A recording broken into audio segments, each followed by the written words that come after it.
News headline today देख रहे सभी दर्शकों का स्वागत है। जैसे चैनल की प्रायोरिटी है कि हर जो तमाम पक्ष हैं, जो जानकारी है, सूचनाएं हैं, वो न्यूज़ हेडलाइन टुडे के माध्यम राहें आप तक पहुंचाई जाएं। आज इसी को लेकर जो पहलगाम में जो इंसिडेंट हुआ उसी को लेकर आज हमारे साथ समाज सेवक बालकृष्ण शर्मा जी हैं, जो कि किसी पहचान के महताज नहीं है, जो कि लंबे समय से लोगों के बीच सेवा कर रहे हैं, लोगों में अन्न भी बांट रहे हैं, लोगों में कपड़ा भी बांट रहे हैं और राजनीति में भी पूरे शहर अमृतसर में किसी पहचान के मोहताज नहीं है। आज विशेष तौर पर हमारे साथ बातचीत इस मसले पर पहलगाम पे करने के लिए मौजूद हैं। तो सबसे पहले हम बालकृष्ण जी, सबसे पहले आपका हमारे चैनल पे स्वागत। नमस्कार जी। हेडलाइन। हाँ जी, बालकृष्ण जी क्या कहना चाहते हैं, कैसे इस मसले को, जो पहलगाम में ये जो मसला हुआ, कैसे सैलानी घूमने गए उनको एक एक कर देखिए कि इसमें बड़े सवाल भी आते हैं कि कैसे उनको पूछा, इतना समय था उनके पास, टेररिस्ट के पास, कि उनको पूछा गया और उसके बाद उनको एक एक कर छूट दिया गया। देखिए, मैं बालकृष्ण शर्मा, जो कि पेशे से एक ढाबा चलाता हूँ, जिससे मैं परिवार और दुनिया जो ज़रूरतमंद है उनकी भी मदद करता हूँ। इसके साथ साथ मैं नशे के खिलाफ भी प्रचार करता आ रहा हूँ। 2007 से युवा पीढ़ी को बचाने का मैंने अपनी ओर से इंतज़ाम कर रखा है। और जैसे कि अभी आपको बताया पत्रकार भाईचारे ने कि लवारिस लाशों की मदद करना, सब्जियां बांटनियाँ, राशन बांटना, ये कार्यक्रम कई वर्षों से चला आ रहा है। उसके बाद जहाँ तक बात आती है कश्मीर में पहलगाम में जो अभी घिनौनी हरकत की है मिलिटेंटों का कोई मज़हब नहीं है। ये किसी कौम से या किसी मज़हब से इनको कोई लेना देना नहीं होता। चंद पैसों की खातिर ये कुछ भी करने को तैयार हो जाती है।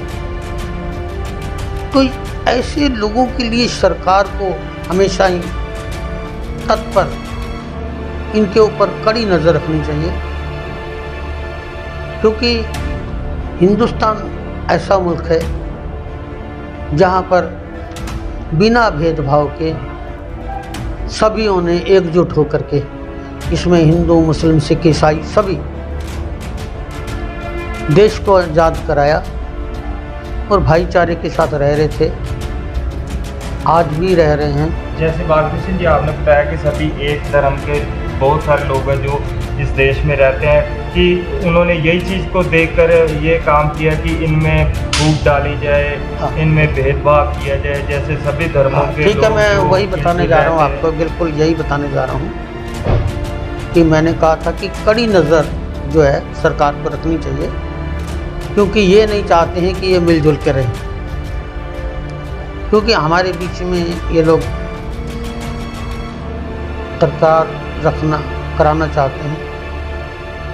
और मैं अपने देशवासियों से यही उम्मीद रखूंगा कि हम लोग मिलिटेंटों का बहिष्कार करें, उसके खिलाफ सारे एकजुट होकर के मोर्चा खोलें और सरकार भी हमारी हेल्प करे। बहुत से ऐसे लोग हैं जो अभी पुतला भी फूंक रहे, कुछ भी कर रहे हैं, लेकिन सरकार का साथ दें ताकि सरकार कोई बड़े कदम उठाएं और इन्हीं मिलिटेंटों का सफाया कर सके। क्या कारण सकते बालकृष्ण जी, जैसे भारत सरकार बीएसएफ की तरफ से भी जो ऑपरेशन लगातार जारी रहते हैं, इधर से भी फायरिंग चलती रहती जब उधर से होती है, क्या कारण समझते हैं पहलगाम में सुरक्षा को लेकर इतना बड़ा जो सवालिया प्रश्न जिन सुरक्षा पे भी खड़ा होता कि उसको एक एक बंदे को पूछ कर उसके साथ ऐसा किया जाना भी, उसको सुरक्षा को लेकर क्या कहना चाहते हैं? इन्होंने बहुत घिनौनी हरकत की है। मैं तो यही कहूँगा कि ये समय समय में कभी भी जब 2-4 साल अमन शांति जब होने लगती है, ये लगातार उसमें अटैक करते बिगड़ डालते हैं। सो हमें सरकार को अलर्ट रहना चाहिए, हमारी जो सुरक्षा कर्मी हैं उन्हें भी अलर्ट रहना चाहिए, हमारे जो जर्नल जैसे हमारे फौजी भाई हैं, आर्मी वाले हैं, बीएसएफ वाले हैं, ऐसे पुलिस प्रशासन है, इन्हें समय समय पर सीआईडी हैं, बहुत सारी हमारी लंबी लाइन है, तो इन्हें समय समय पर इनका ध्यान रखना चाहिए, इनके ऊपर कभी भी इतबार ना करें। और जैसे सुरक्षा की बात आती है, सीआईडी है, तो उसे सीआईडी को ऐसे पुख्ता इंतज़ाम करने चाहिए कि जहाँ भी ये मिलिटेंट सिर उठाएं, मुस्लिम, सिख, ईसाई अक्के एक होकर के इनको दबाने की कोशिश करें और सरकार का सहयोग दें। सरकार को चाहिए कि इनका बिल्कुल ही लिहाज ना रखें, जहाँ भी ये मिलते हैं इन दुष्टों को मार गिराया जाए। इनका सही जो उपाय है यही है, ताकि ये आगे सिर ना उठा पाएँ। और मैं चाहूँगा कि मिलिटेंट बाज आ जाए, नहीं तो अभी सारी जितनी भी विदेश देश से सहयोग भारत को मिल रहा है, ऐसा ना हो कि इनका सफाया करने में कोई समय ना लगे। लेकिन हो सकता है सरकार उचित कदम उठाएगी और कुछ ही दिनों में इनका सफाया होगा। लेकिन हम फिर भी सरकार से अनुरोध करेंगे कि बिल्कुल ही इनका लिहाज ना रखा जाए और जल्द से जल्द जितनी जल्दी हो सके इनके ऊपर अटैक किया जाए। जैसे आपने देखा बालकृष्ण जी कि उन्होंने एक एक करके लोगों को पूछा, सैलानियों को पूछा, उसको लेकर भी पूरे राज्य में, पूरे अलग अलग राज्यों में, देश लेवल में लोगों में आक्रोश देखने को मिल रहा है। हाँ, हम रोज़ खबरें सुन रहे हैं, क्योंकि हमने कश्मीर के भी कुछ भाइयों को ऐसा देखा है कि वो सहयोग करने में आगे बढ़ चढ़ कर भाग ले रहे हैं। अब उन्होंने कह रखा है कि हम फ्री सेवा भी देंगे, क्योंकि उन्होंने कहा है कि हमें रोजी रोटी दे रहे थे ये सैलानी, हमारी मदद करने आ रहे थे।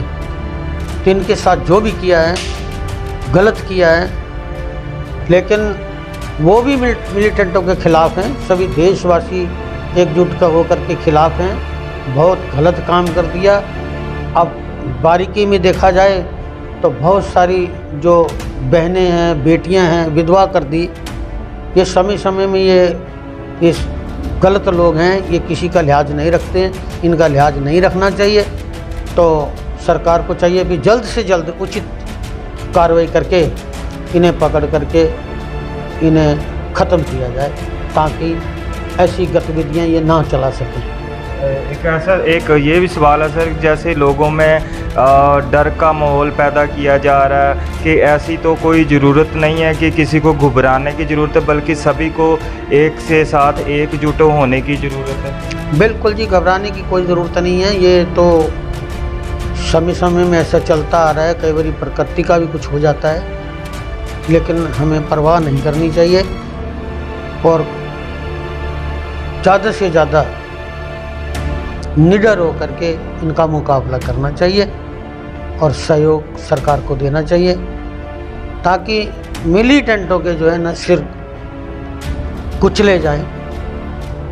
और ऐसा सरकार को भी भरोसा जनता को दिलाना चाहिए। क्या सैलानियों को घबराने की ज़रूरत है? बिल्कुल नहीं घबराने की ज़रूरत है, क्योंकि घबरा गया, क्योंकि कहावत है जो डर गया सो मर गया। तो मिलिटेंटों के आगे हमेशा ही डट के खड़ा होना चाहिए। तो मैं तो सरकार से यही अनुरोध करूंगा कि जो अच्छे व्यापारिक लोग हैं, अच्छे लोग हैं, जो इनको जल्द से जल्द जो है वाइपर वगैरह मुहैया कराया जाए, ताकि वो अपनी सुरक्षा आप कर सकें। मेरे कहने का मतलब है कि जो सैलानी घूमने आ रहे, तो तमाम आप भी देश भर में, पूरे पंजाब में, अमृतसर में देख रहे हो, खबरें चल रही हैं कि सैलानियों में डर का माहौल है। जो सैलानी घूमने आ रहे हैं उनको क्या डरने की ज़रूरत है? बिल्कुल डरने की ज़रूरत नहीं है।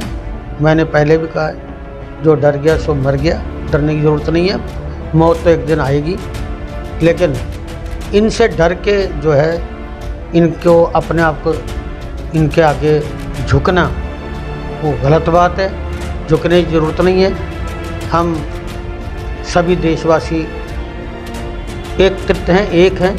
इनका डट के मुकाबला करेंगे और सरकार को हम अपना सहयोग देंगे। सैलानियों को तो घूमने फिरने में डरने की तो कोई ज़रूरत नहीं। कोई ज़रूरत नहीं है। जिस तरह जा रहे हैं उसी तरह जाएं और परवाह बिल्कुल ना करें। और नहीं, मैंने तो देखो पहले भी कहा है कि जो सैलानी देख रहे हैं हम अपने अमृतसर से कितने लोग गोल्डन टेम्पल में आ रहे हैं, हरमिंदर साहब में भी आ रहे हैं। यहाँ तक कि सैलानी जो हैं शहर के दूर दार 4-4, 5-5 किलोमीटर तक हमारा भी अपना ढाबा है, बीके ढाबे नाम से, वहाँ तक भी लोग खाना खाने आते हैं। कहाँ पर सर? मैं जाता हूँ, दर्शक देख रहे हैं। देखिए, मैं बटाला रोड में मेरा अपना ढाबा है। मैंने भी पहले भी बता चुका हूँ कि यहाँ पर सेवा के काम जो हैं वो लगातार जारी रहते हैं और मैं सैलानियों से यही उम्मीद रखूँगा कि बिल्कुल घबराने की ज़रूरत नहीं है। आप जहाँ भी घूम सकते हैं, क्योंकि मिलिटेंटों का कोई धर्म नहीं होता है। आप इनकी बिल्कुल परवाह ना करें, एकजुट होकर के जहाँ आपका मन करे वहाँ जाएं। कश्मीर में जाएं, बॉम्बे जाएं, गोवा जाएं, अमृतसर आएं, लेकिन इनसे घबराने की ज़रूरत नहीं है। मांग करते हैं कि इनके परिवार को उचित मुआवजे भी मिलने चाहिए। बिल्कुल, मैं ये पहल रखूँगा इस बात पर। सरकार जो है इनको कम से कम भी जो है 25-25 लाख रुपए जो परिवार जा चुके हैं उनके घरों में दिए जाएं, ताकि वो जो उनका अपना जीवन, उनके पीछे कई बुजुर्ग माता पिता होंगे, कई भाई होंगे, बच्चे होंगे, बहनें होंगी, उनकी परवरिश में कमी ना आए।